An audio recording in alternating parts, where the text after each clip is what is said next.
PALS Practice Test 2026 Part 1 BLS and Initial Assessment. Question 1. What is the recommended compression to ventilation ratio for a single rescuer performing CPR on an infant or child? Option A 15:2, Option B 30:2, Option C 15:1, Option D 30:1. The correct answer is option B, 30:2. For a single rescuer performing CPR on an infant or child, the recommended ratio is 30 compressions to 2 ventilations. Question 2. What is the recommended compression to ventilation ratio for 2 healthcare providers performing CPR on an infant or child? Option A 30:2, Option B 15:2, Option C 10:1, Option D 15:1. The correct answer is option B, 15:2. When 2 healthcare providers are present, the ratio changes to 15 compressions to 2 ventilations to provide more frequent breaths. Question 3. What is the proper compression depth for an infant during high-quality CPR? Option A, at least 1/3 the AP diameter of the chest, about 1.5 inches. Option B, at least 1/2 the AP diameter of the chest. Option C, exactly 2 inches. Option D, approximately 1 inch. The correct answer is option A, at least 1/3 the AP diameter of the chest, about 1.5 inches. For infants, compressions should be at least 1/3 the anteroposterior AP diameter of the chest, which is approximately 1.5 inches, 4 centimeters. Question 4. What is the proper compression depth for a child during high-quality CPR? Option A, about 1.5 inches. Option B, at least 1/3 the AP diameter of the chest, about 2 inches. Option C, at least 2.5 inches. Option D, exactly 1 inch. The correct answer is option B, at least 1/3 the AP diameter of the chest, about 2 inches. For children, compressions should be at least 1/3 the AP diameter of the chest, which is approximately 2 inches, 5 centimeters. Question 5. What is the recommended chest compression rate for pediatric patients? Option A 80 to 100/min. Option B 100 to 120/min. Option C 120 to 140/min. Option D, at least 130/min.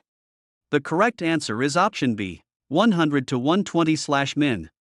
The recommended chest compression rate for all pediatric and adult patients is 100 to 120 compressions per minute. Question 6. Where should you check the pulse in an infant? Option A, carotid artery. Option B, radial artery. Option C, brachial artery. Option D, femoral artery. The correct answer is option C, brachial artery. In an infant under 1 year of age, the brachial artery is the preferred site for a pulse check. Question 7. Where is the preferred site to check a pulse in a child? Option A, brachial artery. Option B, apical pulse. Option C, carotid or femoral artery. Option D, radial artery. The correct answer is option C, carotid or femoral artery. For a child, 1 year to puberty, the carotid or femoral arteries are the preferred sites for pulse checks. Question 8. How long should you take to check for a pulse before starting chest compressions? Option A, no more than 5 seconds. Option B, at least 10 seconds but no more than 15 seconds. Option C, at least 5 but no more than 10 seconds. Option D, 20 seconds. The correct answer is option C, at least 5 but no more than 10 seconds. You should simultaneously check for breathing and a pulse for at least 5 seconds but no more than 10 seconds. Question 9. A 4-year-old child is unresponsive and not breathing normally but has a palpable pulse of 80 bpm. What is the appropriate rescue breathing rate? Option A, 1 breath every 5 to 6 seconds. Option B, 1 breath every 2 to 3 seconds, 20 to 30 breaths/min. Option C, 2 breaths every 15 seconds. Option D, 1 breath every 6 seconds, 10 breaths/min. The correct answer is option B, 1 breath every 2 to 3 seconds, 20 to 30 breaths/min. For infants and children in respiratory arrest with a pulse, provide 1 breath every 2 to 3 seconds, which equals 20 to 30 breaths per minute. Question 10. If an infant or child has a heart rate less than 60 bpm with signs of poor perfusion despite adequate oxygenation and ventilation, what should you do? Option A, begin chest compressions. Option B, administer atropine. Option C, provide rapid fluid boluses. Option D, perform synchronized cardioversion. The correct answer is option A, begin chest compressions.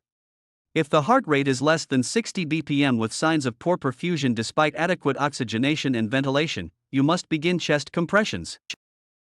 Question 11. What are the 3 components of the pediatric assessment triangle, PAT? Option A, airway breathing circulation. Option B, appearance work of breathing circulation to the skin. Option C, alertness blood pressure capillary refill. Option D, airway blood pressure color. The correct answer is option B, appearance work of breathing circulation to the skin.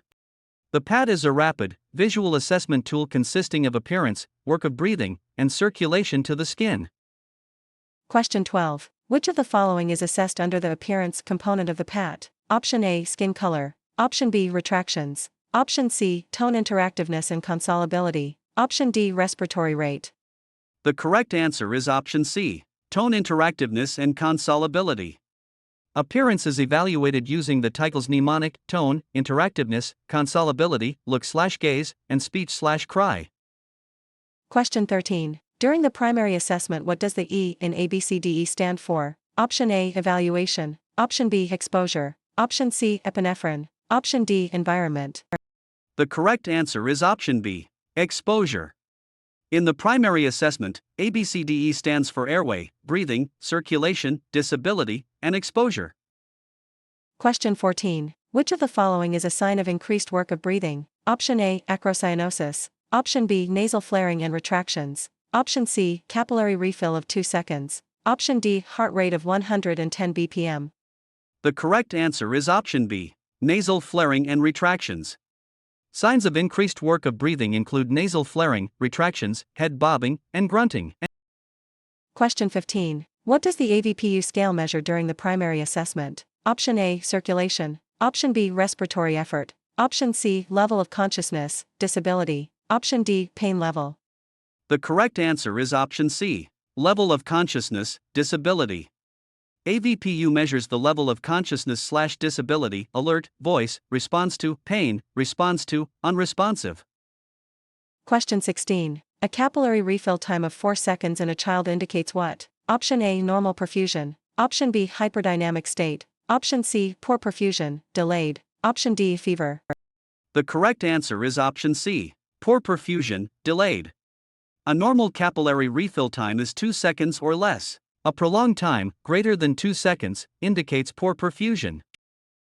Question 17. Which technique is preferred for opening the airway of an unresponsive child with no suspected cervical spine injury? Option A, jaw thrust without head extension. Option B, head tilt chin lift. Option C, blind finger sweep. Option D, neck hyperextension. The correct answer is option B, head tilt chin lift. The head tilt chin lift is the preferred method for opening the airway if there is no evidence of head or neck trauma. Question 18. If a cervical spine injury is suspected, which airway opening maneuver should be used? Option A, head tilt chin lift. Option B, jaw thrust without head extension. Option C, neck hyperextension. Option D, oropharyngeal airway insertion only. The correct answer is option B, jaw thrust without head extension. To minimize movement of the cervical spine, the jaw thrust maneuver without head extension should be used. Question 19. You are using a bag mask device on an infant. How do you know you are delivering adequate volume? Option A, you empty the entire bag. Option B, the pressure relief valve pops off. Option C, you see visible chest rise. Option D, you hear air escaping the mask. The correct answer is option C, you see visible chest rise. When providing bag mask ventilation, you should deliver just enough volume to produce visible chest rise.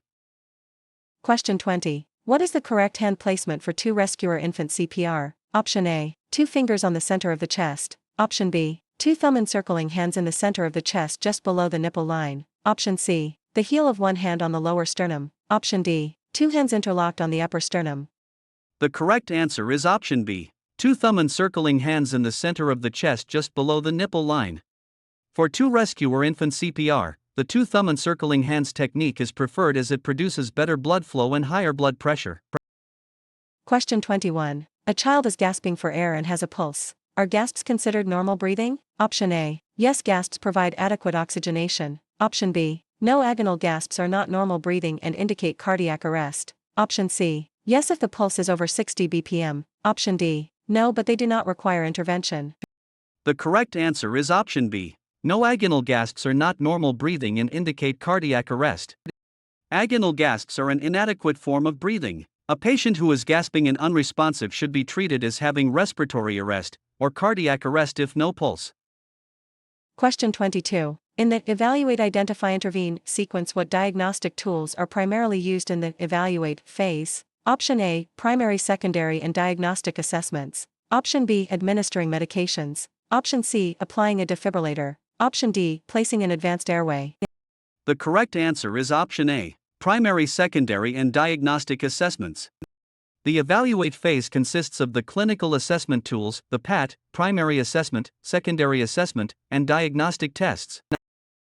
Question 23. What does the sample mnemonic stand for in the pediatric secondary assessment? Option A, signs/symptoms, allergies, medications, past medical history, last meal, events leading to illness. Option B, severity, airway, medications, pain level, environment. Option C, symptoms, age, measurements, pulses, labs, ECG. Option D, signs, airway, monitor, pulse, lungs, extremities.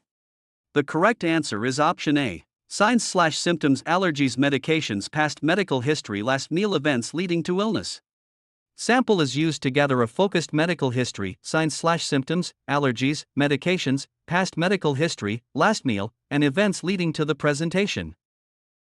Question 24. Which of the following describes the evaluate phase of the PALS systemic approach? Option A, providing bag mask ventilation. Option B, performing the pediatric assessment triangle, PAT. Option C, administering a fluid bolus. Option D, starting chest compressions. The correct answer is option B, performing the pediatric assessment triangle, PAT. Performing the PAT is the initial step in the evaluate phase before moving to identify and intervene. Question 25. When an advanced airway is in place during pediatric CPR, how often should breaths be delivered? Option A, 1 breath every 6 seconds, 10 breaths/min. Option B, 2 breaths every 30 compressions. Option C, 1 breath every 2 to 3 seconds, 20 to 30 breaths/min. Option D, 1 breath every 10 seconds. The correct answer is option C, 1 breath every 2 to 3 seconds, 20 to 30 breaths/min. According to the latest AHA guidelines, when an advanced airway is in place, deliver 1 breath every 2 to 3 seconds, 20 to 30 breaths/min, without pausing compressions.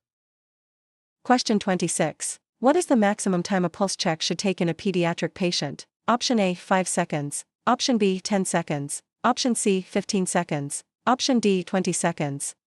The correct answer is option B, 10 seconds. Pulse checks should take no more than 10 seconds to minimize interruptions in chest compressions. Question 27. Which of the following is an absolute contraindication for using an oropharyngeal airway, OPA? Option A, the patient is unconscious. Option B, the patient requires bag mask ventilation. Option C, the patient has an intact gag reflex. Option D, the patient is an infant. The correct answer is option C, the patient has an intact gag reflex. An OPA should never be used in a conscious or semi-conscious patient with an intact gag reflex, as it can cause vomiting and aspiration. Question 28. How do you correctly measure a nasopharyngeal airway, NPA, for a pediatric patient? Option A, from the tip of the nose to the tragus of the ear. Option B, from the corner of the mouth to the angle of the mandible. Option C, from the lips to the vocal cords. Option D, from the chin to the earlobe. The correct answer is option A, from the tip of the nose to the tragus of the ear. An NPA is measured from the tip of the patient's nose to the tragus of the ear. Question 29. During high-quality CPR, what does allowing full chest recoil accomplish? Option A, it tires the rescuer less. Option B, it prevents rib fractures. Option C, it allows blood to flow back into the heart. Option D, it decreases intrathoracic pressure too much. The correct answer is option C, it allows blood to flow back into the heart. Full chest recoil allows negative pressure to build in the chest, pulling venous blood back into the heart, which is critical for cardiac output during the next compression.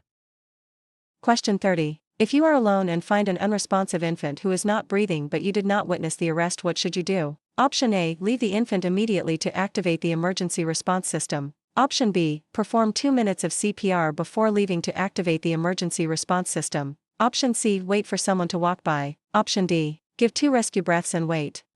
The correct answer is option B, perform 2 minutes of CPR before leaving to activate the emergency response system. If the arrest was unwitnessed, perform 5 cycles, about 2 minutes, of CPR before leaving the child to activate the emergency response system and get an AED.